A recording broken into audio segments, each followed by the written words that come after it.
Capítulo 45. O Paloma Blanca era um veleiro com motor branco e orgulhoso, rebrilhando ao luar. Jennifer aproximou-se lentamente, olhando ao redor, para certificar-se de que ninguém a observava. A Adam dissera que iria se descartar dos agentes do serviço secreto e aparentemente conseguira. Depois de deixar Joshua e a senhora Mackay no Maria Helena, Jennifer pegara um táxi e dissera ao motorista que a deixasse a 2 quarteirões do Yacht Club. Jennifer chegara a pegar o telefone meia dúzia de vezes para avisar a Adam que não iria ao encontro. Começara a escrever um bilhete, depois rasgara-o. Desde o momento em que o deixara no bar, Jennifer ficara dominada por uma agonia de indecisão. Pensar em todas as razões pelas quais não deveria se encontrar com Adam. Nada de bom poderia resultar do encontro. Ao contrário, poderia levar a situações terríveis. A carreira de Adam podia estar em jogo. Naquele momento, estava na crista da popularidade. Um idealista numa época de ceticismo, a esperança do país para o futuro. Era a paixão dos meios de comunicação. Mas a mesma imprensa que ajudara a criá-lo estaria à espreita para empurrá-lo ao abismo se traísse a imagem que faziam dele. E por isso Jennifer tomara a decisão de não encontrá-lo. Era outra mulher. Levando uma vida diferente, agora pertencia a Michael. Adam estava esperando por ela no alto da prancha de embarque. Estava com medo que não aparecesse Jennifer. E no instante seguinte ela estava nos braços de Adam e os dois se beijavam. E a tripulação, Adam? Perguntou Jennifer finalmente. Mandei todo mundo embora. Ainda se lembra como velejar? Ainda me lembro. Içaram a vela e 10 minutos depois o Paloma Blanca seguia para mar aberto. Pela primeira meia hora ficaram ocupados com a navegação, mas não houve um instante sequer em que não estivessem intensamente conscientes da presença um do outro. A tensão continuava a aumentar e ambos sabiam que era inevitável o que ia acontecer. Quando finalmente se afastaram do porto e estava navegando pelo Pacífico enluarado, Adam aproximou-se de Jennifer e abraçou-a. Fizeram amor no convés, sob as estrelas, a brisa amena e fragrante esfriando os corpos nus.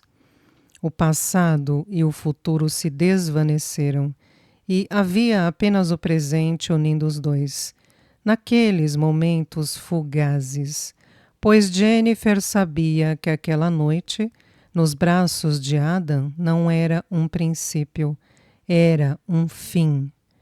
Não havia ponte entre os mundos que os separavam. Haviam viajado para longe demais um do outro e não havia retorno. Não havia agora, nunca haveria. Jennifer sempre teria uma parte de Adam em Joshua, e isso seria suficiente para ela, teria de ser suficiente. Aquela noite teria de perdurar pelo resto de sua vida. Ficaram deitados ali enlaçados, escutando o sussurro suave do mar contra o barco. Adam disse: "Amanhã, não fale", murmurou Jennifer. "Apenas me ame, Adam." Ela cobriu os lábios dele com beijos rápidos. Correu os dedos de leve pelo corpo esguio e rijo. Desceu as mãos lentamente em pequenos círculos, até encontrá-lo e começar a acariciá-lo. "Oh, Deus, Jennifer", sussurrou Adam. E sua boca começou a descer lentamente pelo corpo de Jennifer. Capítulo 46. O otário insistiu em me dar o malóquio E não tive outro jeito que não queimá-lo, disse o pequeno Salvatore Fiore. Nick Vito não pôde deixar de rir. Afinal, quem quer que fosse estúpido o bastante para tentar enganar o Little Flower, tinha mesmo de ser despachado. Nick Vito estava se divertindo na cozinha da casa da fazenda, em companhia de Salvatore Fiore e Joseph Colella, conversando sobre os velhos tempos, esperando que terminasse a reunião lá na sala. O anão e o gigante eram seus melhores amigos. Tinham passado pelo fogo juntos. Nick Vito contemplou os dois homens e pensou cheio de felicidade. Eles são como meus irmãos. Como está seu primo Pete? Perguntou Nick ao gigante Colella. Ele se deu mal e foi imprensado, mas vai se safar. Ele é dos bons. E como é? Pete é boa gente, apenas teve um pouco de azar. Foi o homem de apoio num trabalho de banco, mas não era o seu dia. Os tiras o pegaram e encanaram. Passou por maus momentos, tentaram arrancar as coisas de Pete, mas perderam tempo.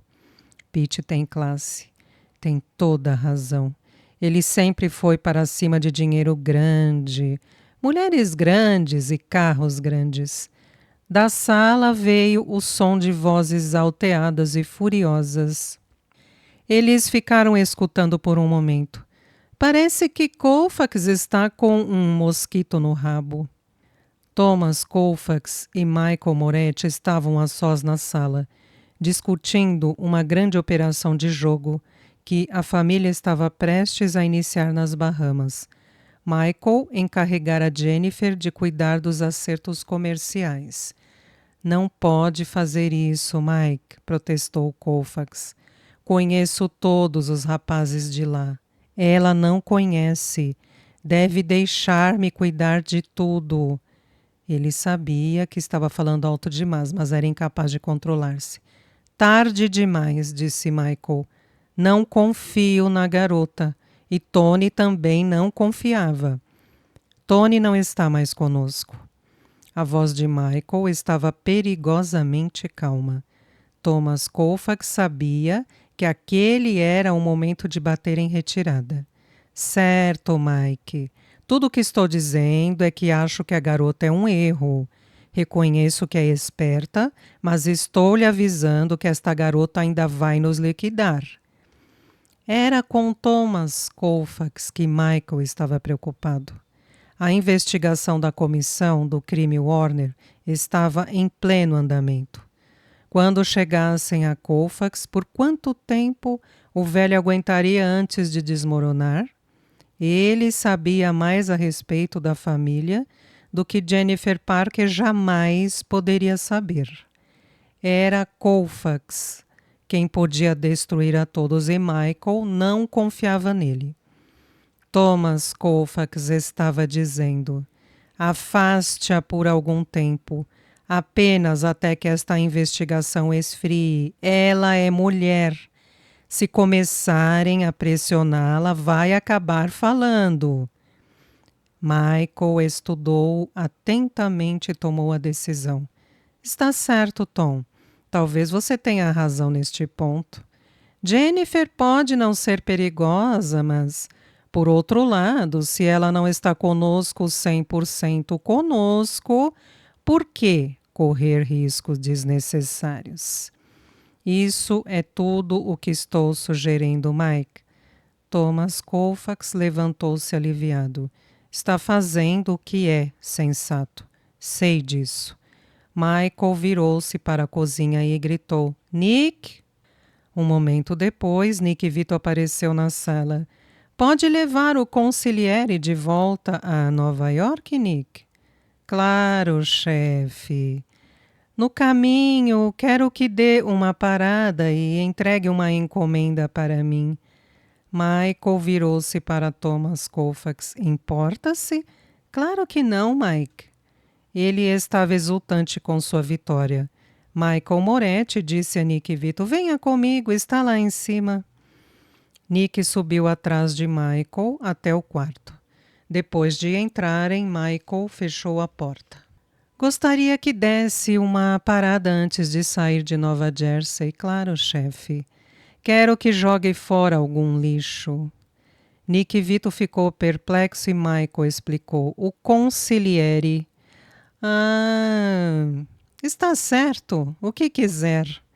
Leve-o para o vazadouro de lixo. Não há ninguém por lá a esta hora da noite. 15 minutos depois, a limusine estava a caminho de Nova York. Nick Vito estava ao volante com Thomas Colfax ao seu lado. Estou contente que Mike tenha decidido afastar aquela cadela, comentou Thomas Colfax. Nick olhou de esguelha para o advogado que de nada desconfiava. Thomas Colfax olhou para o relógio de ouro, Balme e Mercer, que tinha no pulso. Eram 3 horas da madrugada. Há muito que já passara sua hora de dormir. Fora um dia comprido e estava cansado. Estou ficando velho demais para estas batalhas, pensou ele. Ainda falta muito? Não, murmurou Nick. A mente de Nick Vito estava em turbilhão. Matar era parte do seu trabalho e uma parte que apreciava, por causa da sensação de poder que lhe proporcionava. Nick sentia-se como um deus quando matava, era onipotente. Mas naquela noite estava perturbado. Não podia compreender por que receber a ordem de liquidar Thomas Colfax. Afinal, Colfax era o consigliere, o homem a quem todos recorriam quando estavam em alguma encrenca.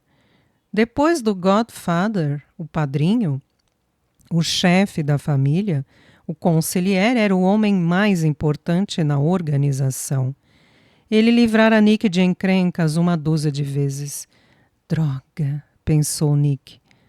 Colfax estava certo. Mike nunca deveria deixar que uma mulher entrasse nos negócios.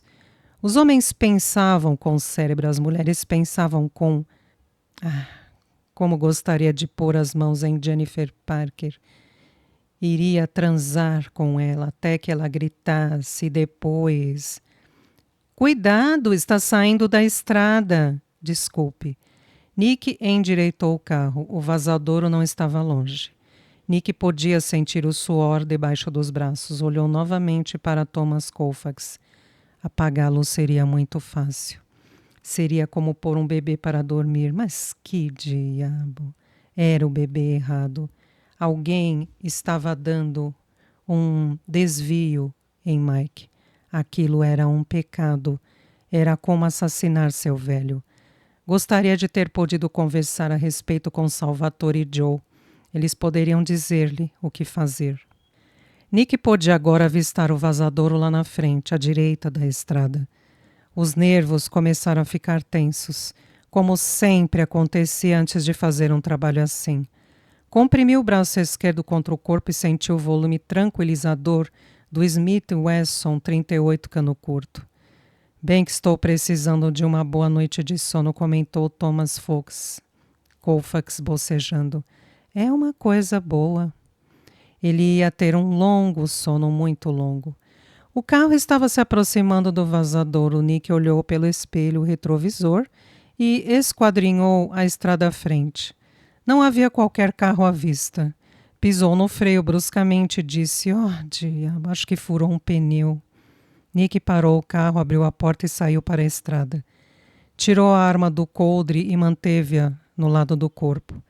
Depois contornou o carro até o lado de Colfax e disse, pode me dar uma ajuda? Thomas Colfax abriu a porta e saiu. Não sou muito bom em... Viu a arma na mão de Nick e parou. Tentou engolir em seco. Mas o que houve, Nick? A voz tremia. O que eu fiz? Essa era a pergunta que estava queimando a mente de Nick Vito. Desde que começara aquela viagem, alguém estava provocando um desvio em Mike. Colfax estava do lado deles, era um deles.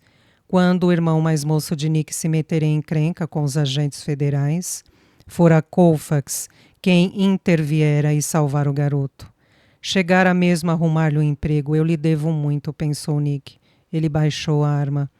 Juro por Deus que não sei, Mr. Colfax, não está certo. Thomas Colfax fitou-o atentamente por um momento e suspirou. Faça o que deve, Nick. Não posso. É o meu consigliere. Mike vai matá-lo se me deixar ir embora. Nick sabia que Colfax estava dizendo a verdade. Michael Moretti não era um homem que tolerasse a desobediência. Nick pensou em Tommy Angelo. Angelo era um motorista num trabalho de peles. Michael ordenara-lhe que levasse o carro usado no assalto para ser destruído num compactador de um ferro velho de Nova Jersey, que pertencia à família. Tommy Angelo estava com pressa de comparecer ao encontro e por isso largara o carro numa rua do East Side, onde fora encontrado pela polícia. Angelo desaparecera no dia seguinte. E a história era de que seu corpo fora metido na mala de um velho Chevy e compactado. Ninguém traía Michael Moretti e vivia. Mas há um jeito, pensou Nick. Mike não precisa saber, disse Nick. O cérebro, geralmente lento dele, estava funcionando com extrema rapidez e uma lucidez sem precedentes. Tudo o que precisa fazer é sair do país. Vou dizer a Mike que enterrei-o debaixo do lixo e que nunca o encontrarão. Pode se esconder na América do Sul ou algum outro lugar. Deve ter algum dinheiro guardado. Thomas Colfax tentou evitar que a súbita esperança transparecesse em sua voz. Tenho muito dinheiro, Nick. Eu lhe darei tudo o que... Nick sacudiu a cabeça veementemente. Não estou fazendo isto por dinheiro, mas sim porque...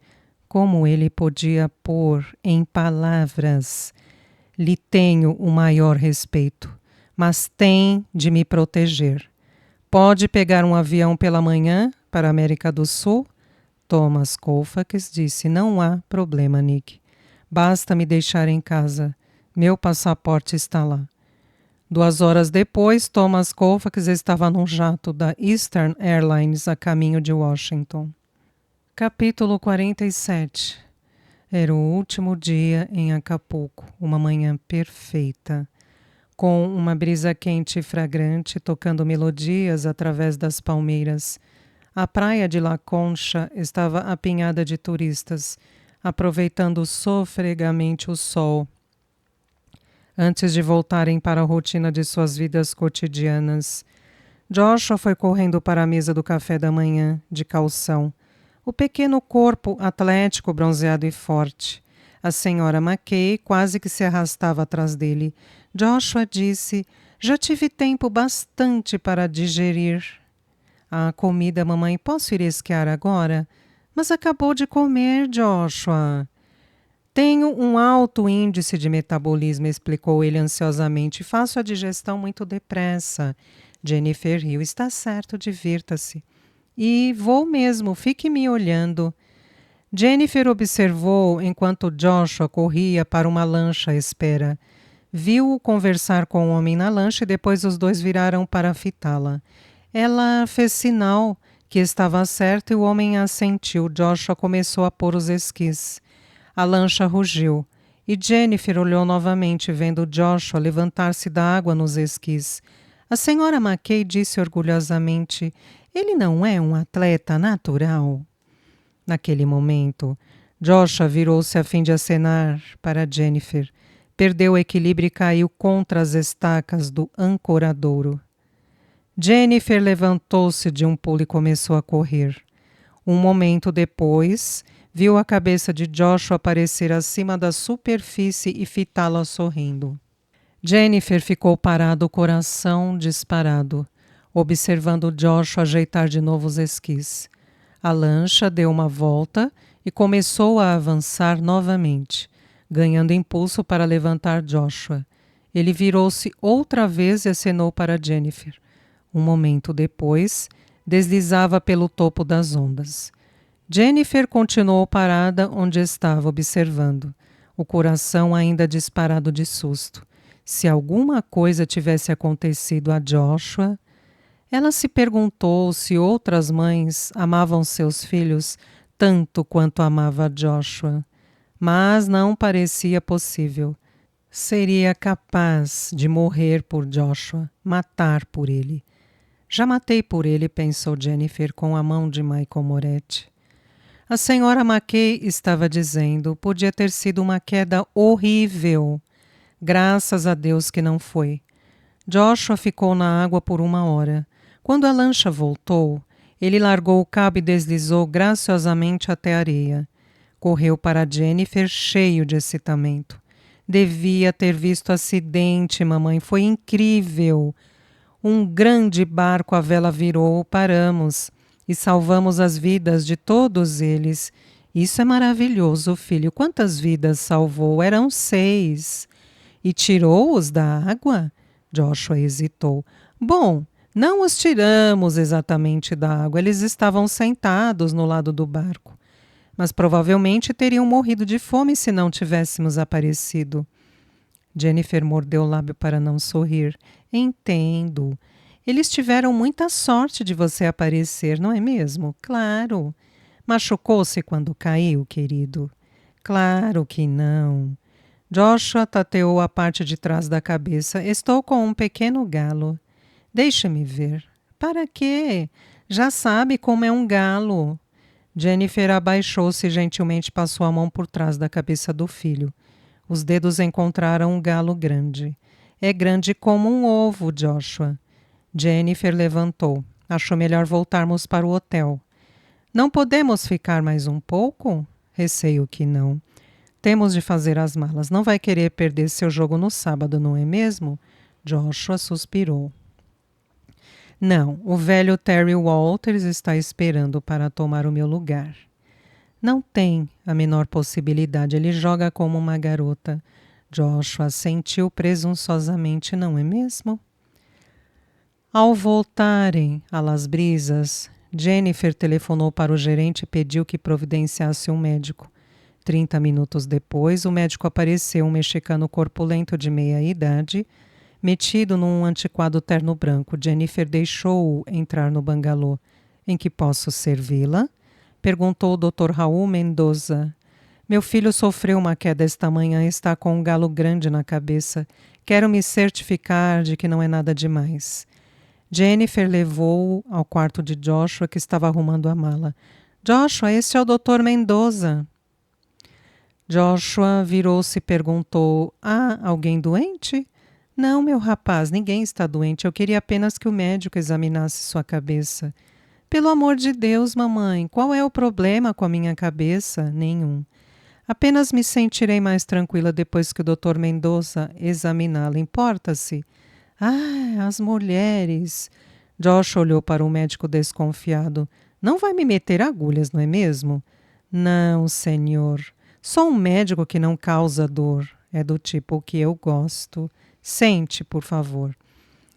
Joshua sentou na beira da cama e o Dr. Mendoza passou os dedos pela parte posterior de sua cabeça.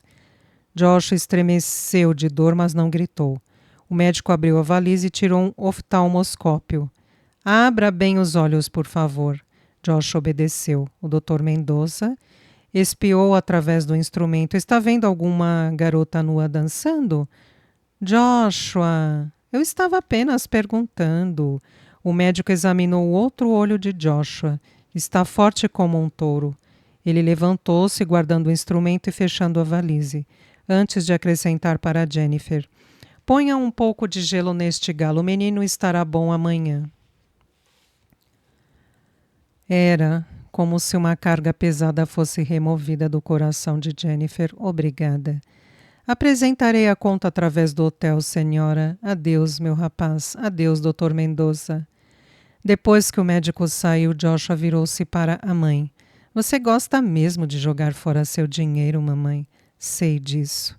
Gosto de desperdiçar em coisas como comida, sua saúde. Sou o homem mais saudável do time. Pois continue assim. Joshua sorriu. Prometo. Embarcaram no avião das 6 horas para Nova York e estavam de volta a Sands Point ao final da noite. Joshua dormiu durante toda a viagem.